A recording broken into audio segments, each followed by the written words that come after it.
Welcome to ActiveLab, the official podcast of Active San Gabriel Valley. My name is Wes Ruderman. I'm the Deputy Director with Active SGV, and I'm really excited to be joined today with an honoree for the 2025 Noche de las Luminarias, Active SGV's annual celebration of people and projects in advancing a healthier, more sustainable San Gabriel Valley.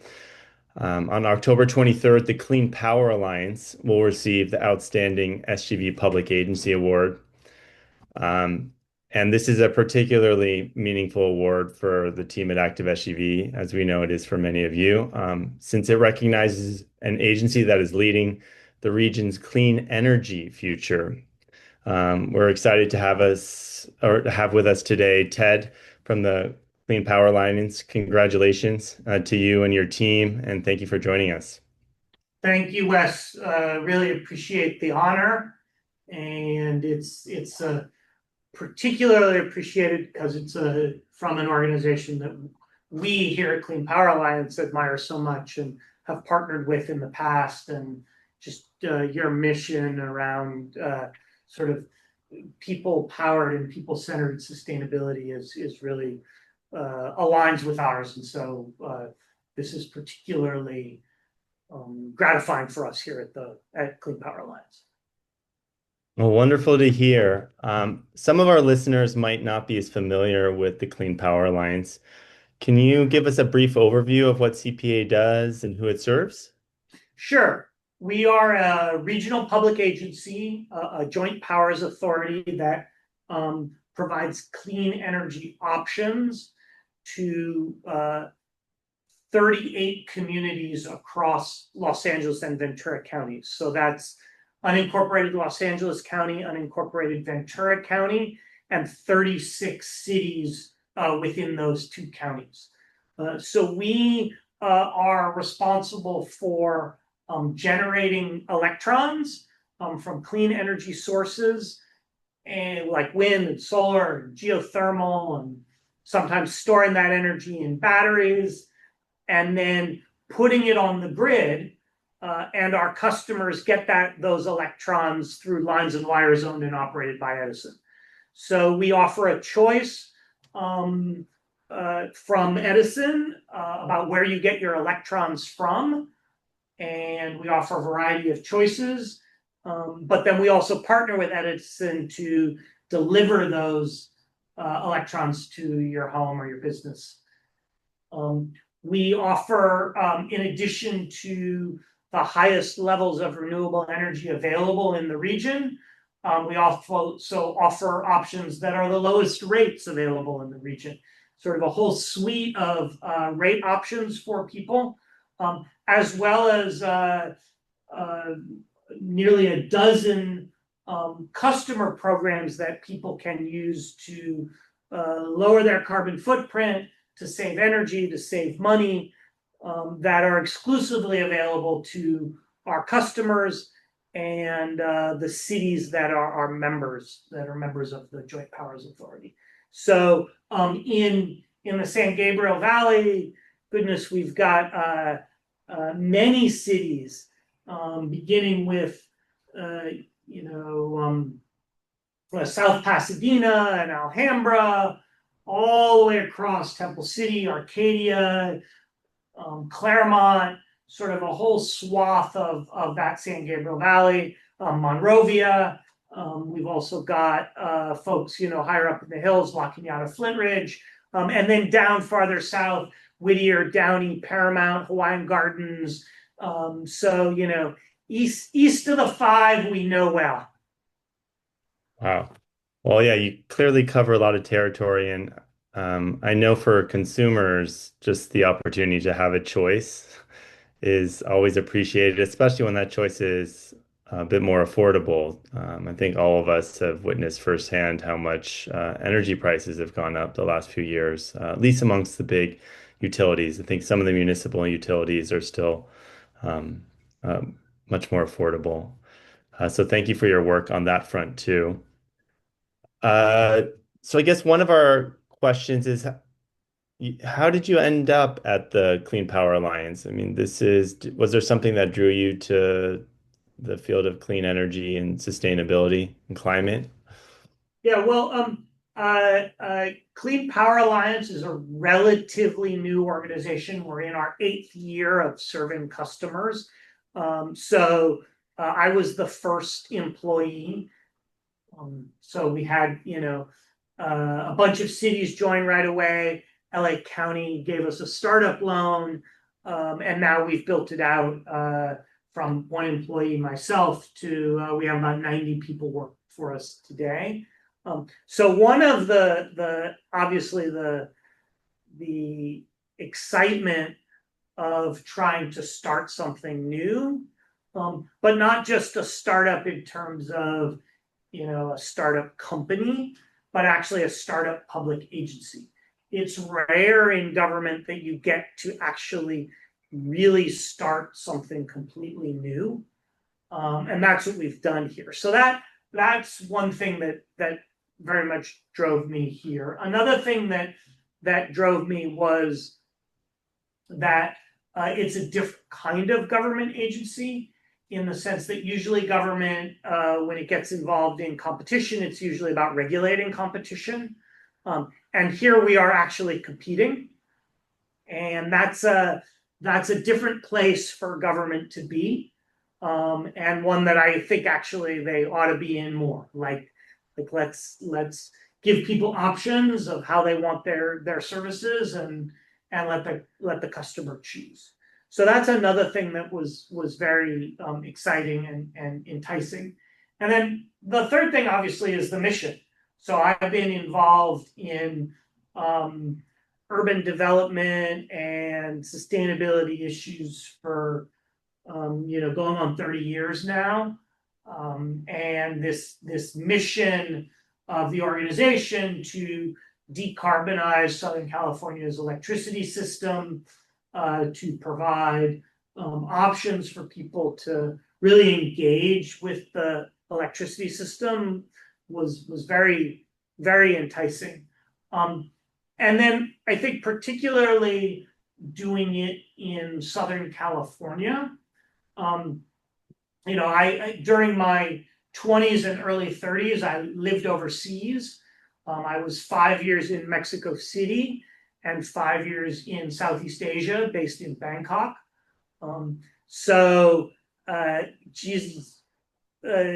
LA, Latin America, Asia, San Gabriel Valley, what's not to like, in terms of having a little bit of that background. I've lived in Mexico City and Bangkok. I've lived in New York, big cities around the world, big metropolitan regions dealing with issues of climate change, development, how we continue to, put people front and center of how we deal with environmental challenges, is something that I've always done and continue to do here at CPA.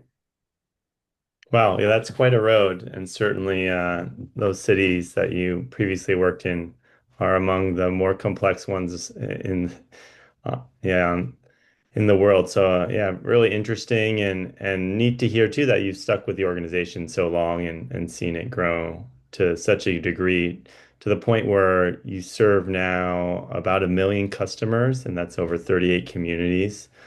Um, I'm sure that in this work you're encountered, or you continue to encounter, some significant challenges as well as some very significant opportunities in helping these communities transition to clean energy, and in a very expedited time frame too. As my sense is, utilities traditionally have not transitioned at such a rapid clip, and CPA is among the leaders around the world in navigating that transition. Yeah. I mean, I think it's obviously it's hard to start a new agency, but we're really trying to make low carbon solutions really seamless for our cities, as seamless as possible. And I think we've largely been successful. Obviously, when you send a bunch of notices to customers saying, hey, guess what? Your electricity provider is about to change. You have new choices. people didn't have choices before, and so now they're like, what's this about? So a little bit of skepticism, and new agencies, sometimes skepticism about government in general, that we've had to overcome. But I think we've been successful. It's a big credit to our board of directors. So each one of our cities has a local elected official on our board, and they've really been committed to the mission, and I think maybe have taken some lessons back home to their home cities from the organization about how you stay nimble, how you plan and execute, and sort of the overall low carbon and environmental mission. I think one of the challenges, I think for the cities, it's been really good, and giving them a platform to continue to pursue environmental goals. I think it's harder for the individual customer. Again, we have a culture here in California, at least, of you get what you're given from your electricity system, and we really want people to engage with us. We're really trying to offer not just choices of rates, but programs that are interactive. We've got a program if you happen to own an electric vehicle, that you can have an app that optimizes the time of day you're charging with the prices in the spot energy market.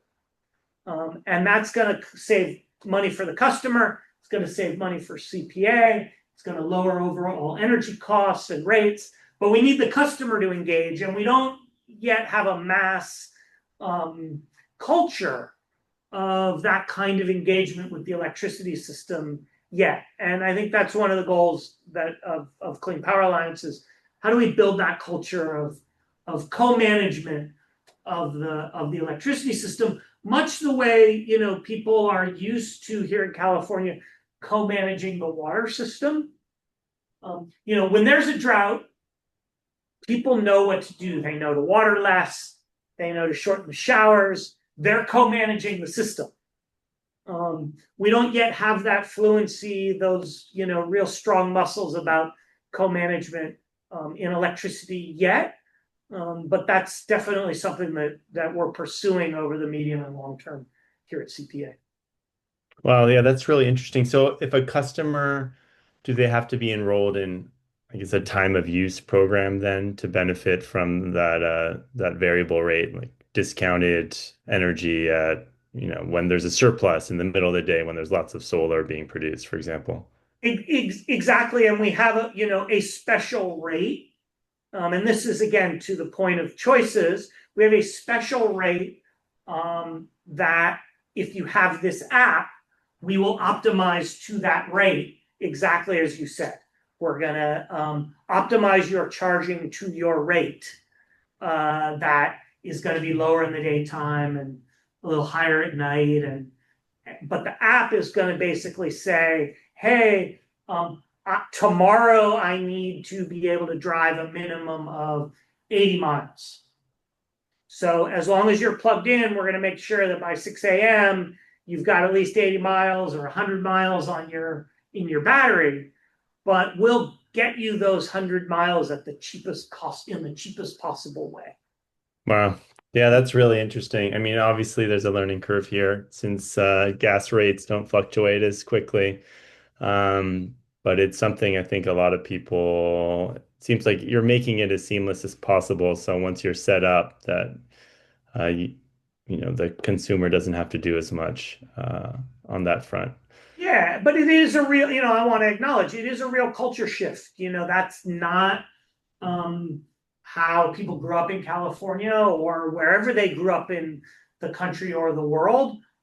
This is new. This is very technology enabled, and we just need to keep plugging away, and hopefully people will see the benefits. Wow. Well, we could spend plenty of time, I think, talking about just this subject. Very interesting. Another reason to come to the event in October if you want to speak, get really into the weeds and details of these innovative new programs that CPA is rolling out. I guess one of the questions we had, you mentioned, your background in city government and now with a regional agency is there something that you really learned working at, either the city level or the regional level or, specific program that you felt was very successful? Yeah, so I think the cities themselves deal with so many issues. I mean, you've got, everything from how you respond to, the national situation to local zoning to service provision to, the sound of pickleball. Okay. So you've got all of these things and it can be reactive sometimes, right? You don't know exactly where the issue and so at a regional public agency where you focus on just a few issues or a few specific things, it can be a little more proactive. And I think that's a virtue, and it's one of the things that I personally enjoy, compared to when I was in the city of Los Angeles. However, I think that one thing I've noticed across the city and regional landscape is, to the extent that you can stay nimble in either being reactive or proactive, is a real virtue and something that crosses agency types. And I think I also worked in the nonprofit world for 10 years. Being nimble in the nonprofit world is like super important. And Wes, like like if you're not nimble in the nonprofit space, it's gonna be really hard to survive and thrive. And so I think that again, different types of organizations find their nimbleness in different ways and through different avenues. But if you don't get, you're probably better off just in general if you don't get too stuck in your ways and are able to be nimble and in trying to achieve the mission. Yeah, I mean, I think that's a life lesson at so many levels, whether it's your personal household or interpersonal relationships, or you're running a city or a regional agency. And particularly the last 6 months with everything our region has faced, the foothills, natural disasters, and changes in political priorities and whatnot. It's been a very challenging environment for, I think, all different actors. So interesting to hear, and thank you for sharing that. I think something that comes up a lot in our work, especially you talked about the diversity of the San Gabriel Valley, which is really one of its virtues. But there are also, it's also socioeconomic diversity, and part of any transition, especially involving new technology, um, tends to pose problems for access and equity. And I think as we're looking at, this clean energy transition, how is CPA kind of navigating that? How are you handling, making sure your programs are as accessible as possible to those who may not have as many resources? Yeah, so I think about this in a number of ways at a number of levels.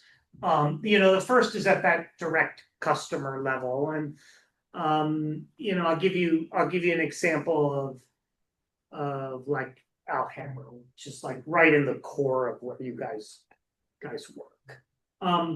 That city back in 2022, 2023 took the at the time pretty courageous step of saying, hey, we're going to transition to 100% green energy as the default product for Clean Power Alliance in our community. And that doesn't mean people can't choose other rates, but this is, something that we're going to do for climate action and all that. But I think they were really felt enabled by that, by something that we do at Clean Power Alliance, which is for a low-income customer, a customer on a CARE or FARA rate, which is about 25% of our customers across our service territory. We will not charge you a premium for that 100% green energy. If you're a low-income customer, you pay essentially the equivalent of what you would pay Edison and get 3 times as much renewable energy on the grid on your behalf. Oh, wow. So I think just that speaks not just to a specific, like, how do we make sure that people have access, that they're not priced out of the energy transition, but also to a core value of the organization about not leaving people behind in this transition. So that's just, one example. I think another example is that we have a number of programs that are specific for low-income customers. So it's not just city by city or whatever, but I'll give you an example of that one that we've just rolling out right in time for the summer heat, which is particularly suitable for renters, people who live in multifamily buildings, which is we will give you a $300 credit against the purchase of a high efficiency window air conditioner. We know we're trying on the supply end of electricity to do as much as we can to reduce greenhouse gas emissions, but we also know we've passed some significant thresholds. High heat is a problem. It's a public health issue, and we have to work on the adaptation a bit. And so, we really don't want people to be forced to choose between running their inefficient air conditioner and, their old 10-year-old unit, and keeping their house at a livable temperature. So we're giving folks, you can go to Home Depot, you can go to Lowe's, go on our website, you get a QR code, you take that to those stores, and you get instantly $300 off that, and you can up to 2 of them. You can put them anywhere. It's a self-install. Oh, wow. And that's so point of sale. It's not like you have to wait 4 weeks for a rebate check to arrive. No, it's a point of sale. The cashier at Home Depot or Lowe's will scan that QR code, and that'll immediately come off the price that you're charged at the store. So I invite people to go to our website, cleanpoweralliance.org/programs. There they'll find a link to that particular thing. You have your electricity bill, you put it in, and if you're on one of those CARE FARA discount rates, you'll have access to that $300. So that's just another area where we're thinking not just about this broader decarbonization, but what are people's lived experience in their day-to-day lives with climate change? And I'm sure one of the first things that comes up is it's just so damn hot. Particularly again out in your area, and we've got to attend to those needs. The inland communities are being, of course, hit disproportionately, and I think we have this legacy where rental housing is required to provide heating in all rental units, but not cooling. So I think in addition to folks having inefficient older units that require a lot of energy, there are still quite a few folks who don't have any AC in their homes or in their rentals. So that is, that's also a really critical element for just basic public safety. Yeah, I think so, and I think the county, LA County, is engaging in a policy process right now to see if we would be the first region in the state to have a maximum indoor cooling or a maximum indoor heat, just like we have a minimum indoor temperature, to have a maximum indoor temperature, which would be a de facto requirement to have air conditioning. That cuts both ways. It means more electricity use to the extent that the electricity use is dirty. That could be more carbon emissions, but that's again where we feel like it's complementary to our 100% green electricity rate, where we're not increasing carbon emissions by increasing the use of electricity.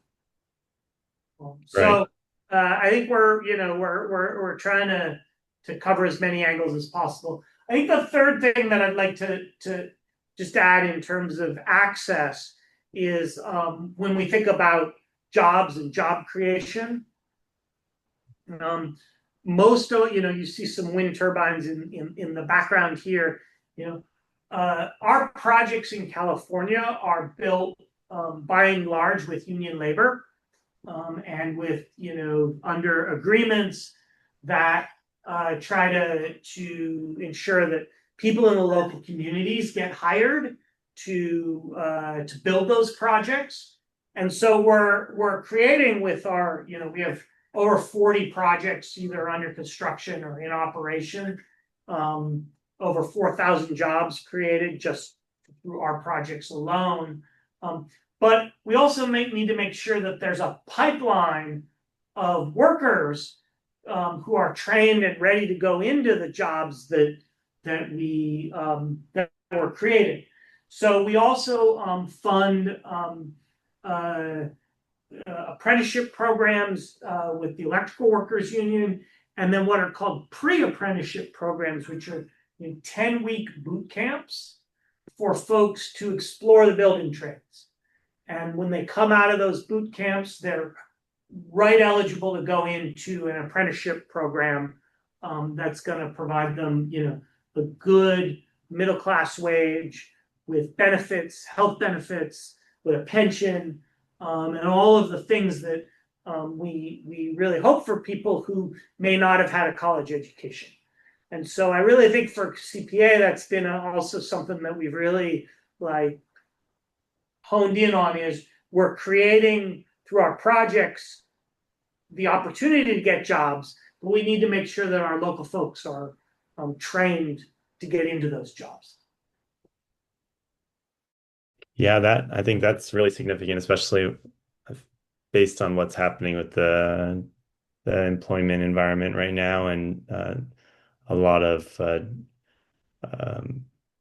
a lot of challenges raised by AI replacing jobs and other economic factors, whether it's tariffs or trade challenges that are disproportionately hitting our impact or our region, since we are so international and so based on global trade and business with other countries, people from around the world. Yeah, they haven't made a robot yet that can erect a 350-foot tall wind turbine, as far as I know. So that's always, skilled construction workers are always going to be needed, whether it's building housing or renewable energy projects or other infrastructure. I hope it's one of the last things that AI takes over.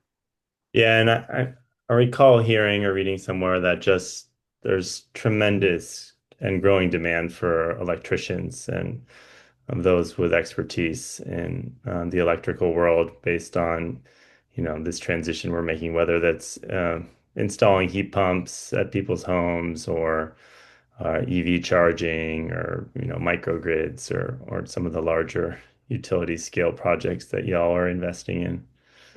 Absolutely. So you spoke a little bit about Alhambra and their local leadership being among those who have self-elected to lead on clean energy and some sustainability issues. Are there, based on what you've seen in those early adopting communities, is there advice you would give to local elected officials or other community leaders that may wish to follow suit. Yeah, so I'm a big believer in both planning and doing at the same time.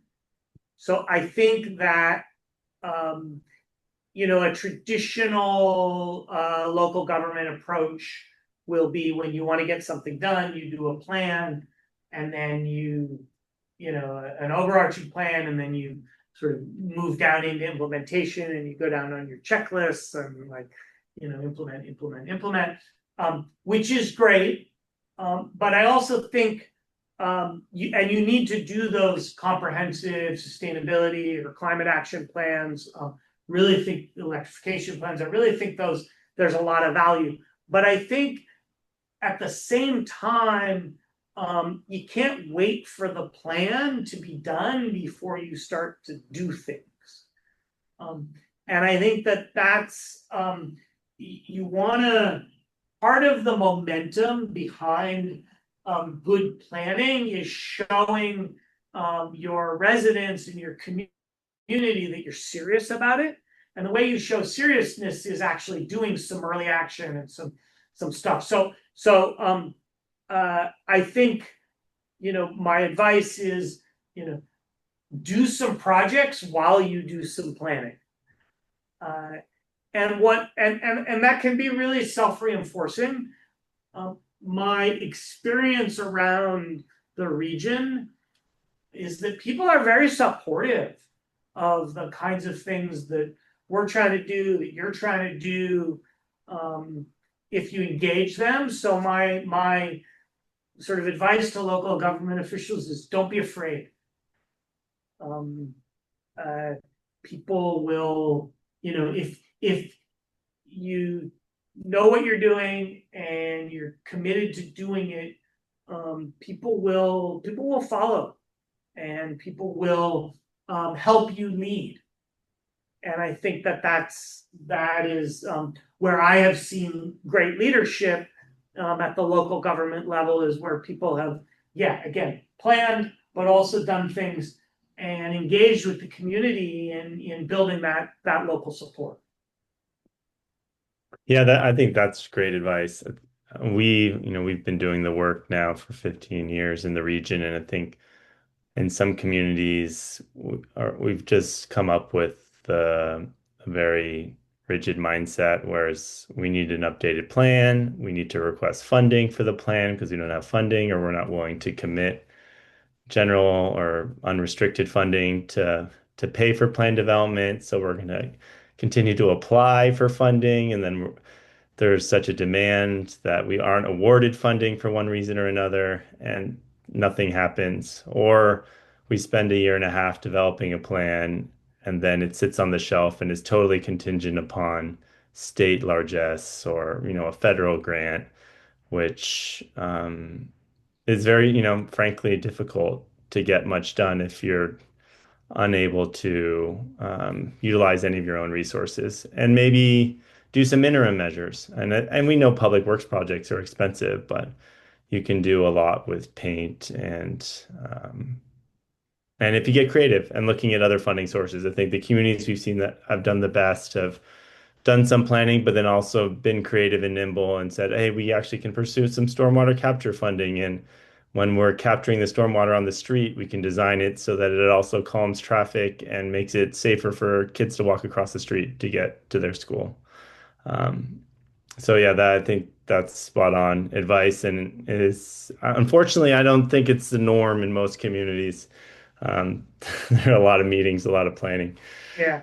Well, I think, one program we have at Clean Power Alliance, which is directly for our cities, for our member agencies, is called Energized Communities, where we offer $250,000 grants to our cities to pursue clean energy projects. That's either how do you electrify city fleets, how do you electrify a city building, or how do you provide more electric vehicle charging?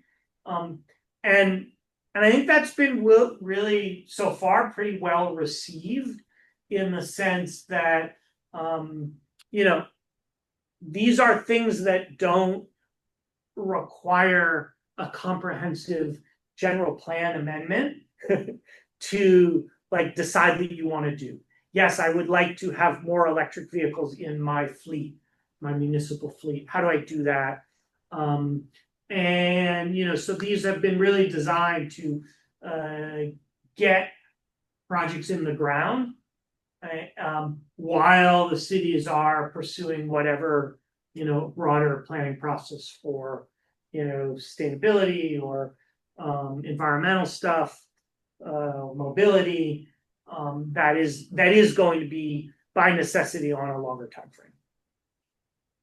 Oh, that's great to hear. Yeah, that seed funding, because I think, like you said, it can help create momentum as well as strengthen those requests for funding to other agencies to showcase local progress that's already been made. So outside of the energy world, are there certain things you enjoy doing to help unwind? Because I know it's a lot. It can be, dealing with so many different agencies, so many different Yeah. actors. So I'm a big sports fan, um, particularly soccer. So if you're ever at an LAFC game, you'll find me cheering along with the 3252. So that's a big hobby, or I don't know if it's a hobby, but more of an obsession.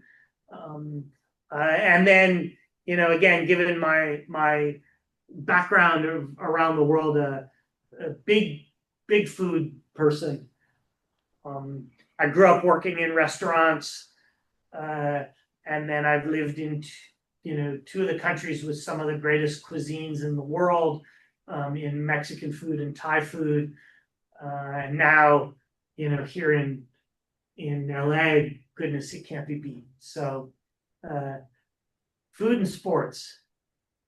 Wonderful. Yeah, we're very spoiled here, I think, and folks who grow up here don't recognize how tremendous of a culinary culture we have in Southern California. And you have to often leave to truly appreciate it. Well, to close this out, one of the questions we love to ask our guests is if you had a day to show someone part of the San Gabriel Valley, where would you take them? Oh, well, let's continue on the food theme, and we do a dim sum crawl to begin the day for sure. Um, Maybe Monterey Park, maybe Arcadia, um, and I don't know. Then we get some burritos to go and end up in Descanso Gardens. There you go, to do a digestion walk. There you go. Enjoy. There you go. And maybe there'd be a little sunset music in Descanso Gardens on the day we visited. Wonderful. Well, thank you again for joining us, Ted. Really appreciate you and all your work that the CPA team is doing in the San Gabriel Valley and beyond. And thanks to everyone for listening today. Make sure to follow us on Instagram at ActiveSUV for more stories, event updates, and behind the scenes look at this year's celebration. And of course, we hope you can join us on Thursday, October 23rd, when we celebrate CPA and the other honorees at our 15th anniversary event. Tickets can still be purchased at activesuv.org, and we'll place that link in the bio for you. Thanks. Thank you. We'll look forward to seeing you in October. Sounds good. Thanks again, Ted. Take care. Yeah, bye, Wes.